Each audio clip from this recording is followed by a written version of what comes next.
My name's Ethan, and if I had to describe my family dynamic in one word, it would be unfair. Growing up, my parents, David and Susan, had one focus: my younger brother, Ryan. He was their golden child, the one they adored, celebrated, and endlessly supported. Me, I was practically a shadow, noticed just enough to get by, but never truly seen. Ryan had a natural charisma that drew people in. From the time he was a toddler, his bright smile and boundless energy made him the center of attention.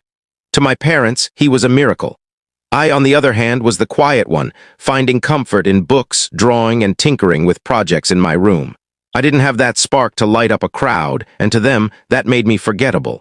The favoritism started subtly. Ryan always got better toys than I did. At first, I thought it was because he was younger that they were just keeping him content.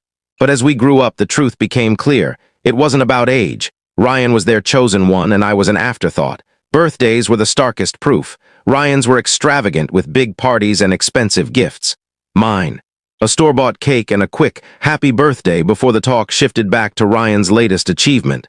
One year, I asked for a quality sketching set. Instead, I got a pack of cheap markers. That same year, Ryan got a shiny new skateboard. But it wasn't just about gifts. The emotional neglect stung far worse. In middle school, I brought home a report card with all A's, hoping for a moment of pride. I showed it to Mom, expecting at least a well done. She barely looked at it, muttering, "That's good," before raving about Ryan's soccer practice. He wasn't even that great at it, but his single goal was apparently more impressive than my grades. This became the norm. If Ryan showed interest in anything, my parents went all out, buying gear, signing him up for lessons, cheering him on. When I shared my passions, I could barely get them to listen.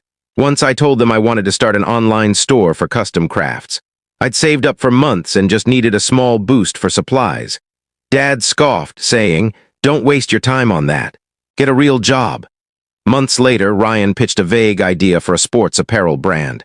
Without blinking, they gave him cash, helped buy equipment, funded a sleek website, and even hired a graphic designer for his logo. I watched it all, wondering why my dreams were dismissed while Ryan's were treated like gold. By high school, I stopped expecting anything from them. Ryan was their universe. I was just someone who lived in their house.